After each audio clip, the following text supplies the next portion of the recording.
শবে বরাতের করণীয় বর্জনীয় সম্পর্কে জানতে চাই। শবে বরাত যেটাকে আমরা বলছি হাদিসের ভাষায় মূলত লাইলাতুন নিসফি মিন শাবান বা মধ্য শাবানের রাত। এই মধ্য শাবানের রাত, এ রাতের করণীয় বলতে আল্লাহ তাআলা এ রাতে বান্দাকে সাধারণ ক্ষমা ঘোষণা করেন হিংসুক এবং যারা শিরকে লিপ্ত সে সমস্ত মানুষগুলো ছাড়া। অতএব কারো প্রতি শত্রুতা, বিদ্বেষ, হিংসা পোষণ করা কিংবা শির থেকে বেঁচে থাকাটা হলো আমাদের কর্তব্য, যাতে করে সাধারণ ক্ষমার আওতায় আমরা পড়তে পারি।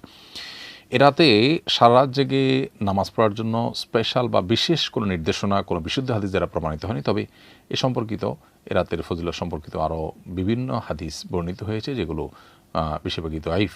তবে সাধারণ ক্ষমার ঘোষণা সংক্রান্ত হাদিসটা গ্রহণযোগ্যতার লেভেল পর্যন্ত যায়। সেজন্য লাইলাতুল বরাত যেটাকে আমরা বলছি, শবে বরাত যেটাকে আমরা বলছি, যেটা মূলত মধ্য শাবানের রাত হাদিসের ভাষ্য অনুযায়ী, সে রাতের ফজিলত এতটুকু আছে যেটা সাধারণ ক্ষমার রাত। অতএব ক্ষমা লাভের জন্য চেষ্টা করা প্রশংসনীয়।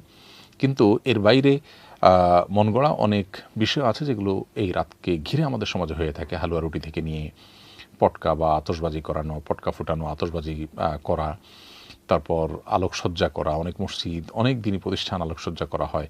এগুলো আমাদের কালচারের সাথে মিশে গেছে, যদিও কোরআন হাদিসে এগুলো করার জন্য কোনো নির্দেশনা আমাদেরকে দেওয়া হয়নি। এগুলোকে ইবাদত মনে করে আমাদের করা উচিত হবে না, কারণ বিদআতের যে কনসেপ্ট শরীয়তের, সেই কনসেপ্টের আলোকে এগুলো আমরা করতে পারি না, বরং আমরা আল্লাহর কাছে সাধারণ ক্ষমা লাভের জন্য চেষ্টা করতে পারি। জাস্ট এটুকু।